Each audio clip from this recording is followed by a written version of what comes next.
Alright, so nagbabalik tayo sa ating violin tips and tricks. And for today's video, let's talk about uh, the pop style. No? Paano ba magpatugtog ng pop music sa violin? And how I personally do it.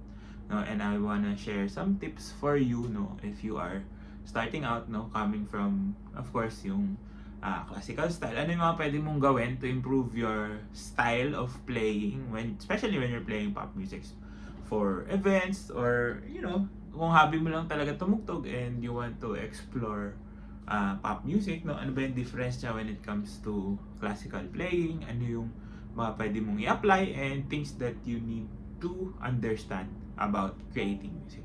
Okay, so classical, baroque, romantic, 'di ba? 20th century, all those things are more of stylistic yung difference nila. The techniques can be the same but different lang yung approaches, no? Like for example, when we talk about 8 notes, no? Sa baroque, usually pag nagpe-play tayo ng 8 notes, we want it detached, 'di ba? So let's say not necessarily staccato but detached, no? When it comes to classical, medyo bouncy yung effort. Even though it's the same speed, no? Not necessarily din na airy, but a little bit light, no? For example, and then may times naman sa romantic, let's say na medyo mas mabigat yung pagtugtog natin ng 8 notes. Leaning towards the heavy side, no? So basically yung pop music parang ganun din, no?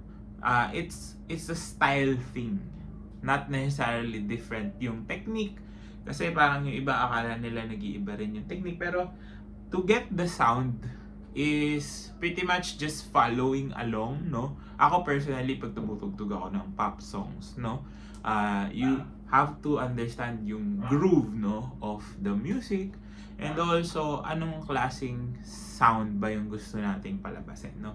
So it's a culmination of all the things that you learn as a classical musician, especially yung coming from formal training, no? Hindi naman kasi yan na ituturo din eh.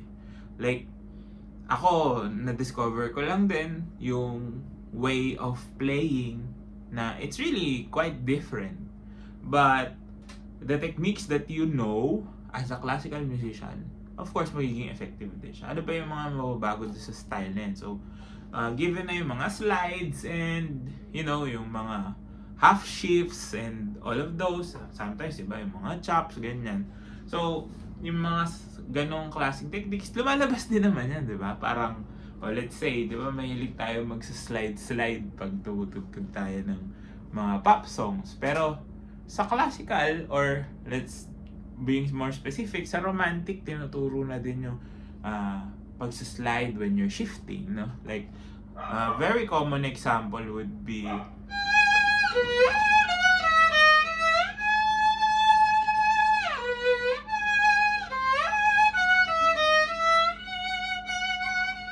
diba, gumagamit na rin tayo ng mga slides. Pero, iba yung atake, iba yung approach when you're doing slides in different perspectives.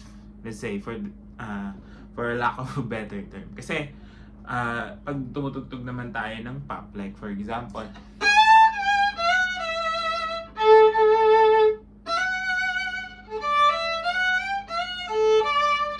so iba-iba rin naman yung pinagagamitan na, di ba? So, ako, my general rule of thumb is try to follow, especially kung nagpe-play ka ng melody, try to follow along ano ba yung sound ng boses, no? You play around with that.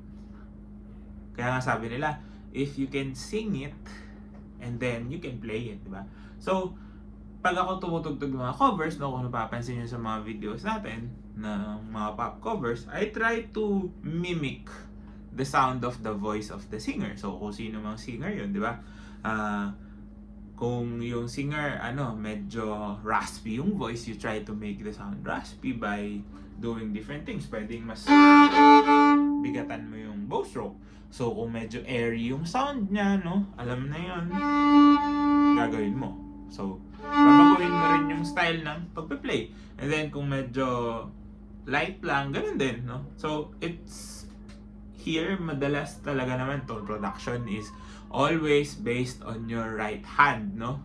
Dito, more on yun, slides, vibratos, and of course, good intonation. Makakatulong din talaga kapag nasa tono tayo. Kasi, meron sinasabi yung iba, di ba? Parang kahit na pop yung piniplay mo, parang classical pa rin yung tirada. Hindi siya ganun kaganda pakinggan, no? Parang you're playing it out of style. So, yun nga. So, we're not saying na iba yung technique pag nagpe-play tayo ng pop songs, iba yung techniques pag nagpe-play tayo ng classical, but you have to play within the style or yun nga, genre, let's say genre, no?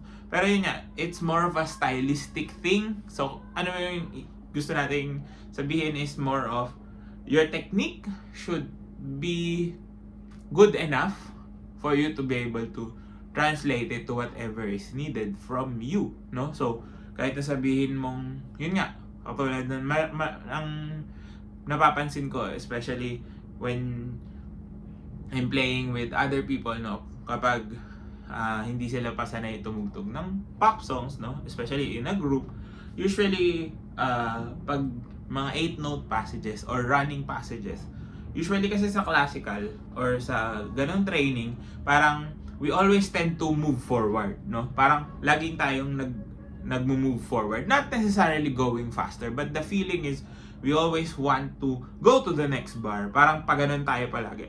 Like we're running. But sometimes sa pop songs, di ba? Especially if yung feel niya medyo laid back.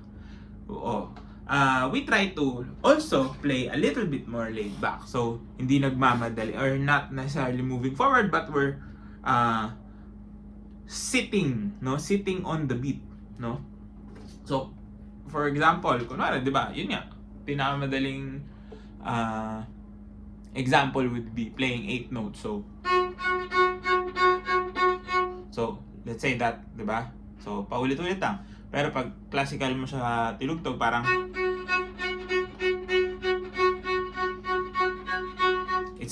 it's very very straight and straightforward. Talagang not necessarily pasugod, but it moves forward. Pero pag pop minsan,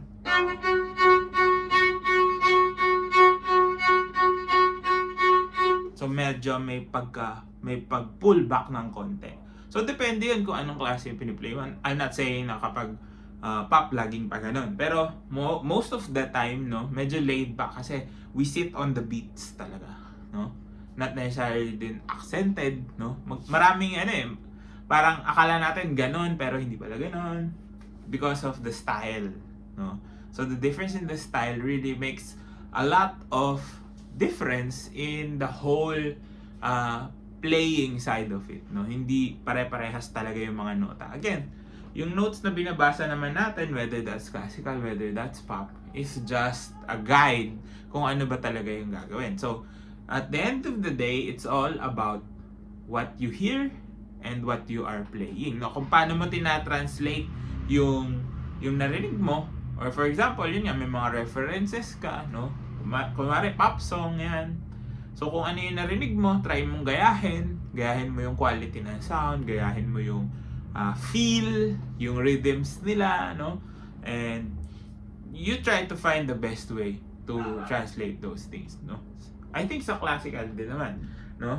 We try to listen and then we sort of mimic, but we add again our own style or our own interpretation. So, hindi siya nila nagkakalayo. It's just that minsan iniisip natin, yung iba sinasabi, madali lang naman tumugtog ng pop. But in reality, hindi din eh. Kasi meron din silang mga differences, no? Especially when you're playing with a larger group. Hindi naman basta nakatugtog na, okay na, no? Again, the note is not music unless you give it justice or nabibigyan natin ng magandang tunog.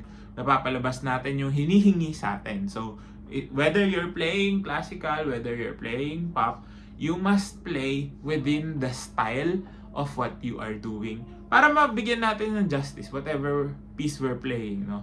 Kahit saang klaseng tugtog yan, basta try nating i-apply kung ano yung alam natin when it comes to the style that we are playing. And so sana nakatulong tong video na to. If it did, please do drop a like, comment down below more content you'd like to see, and of course subscribe to my YouTube channel. Follow me on all my socials, all the links you need down in the description box below. This has been Ryan Monakil for Violin Tips and Tricks, and I'll see you on the next video.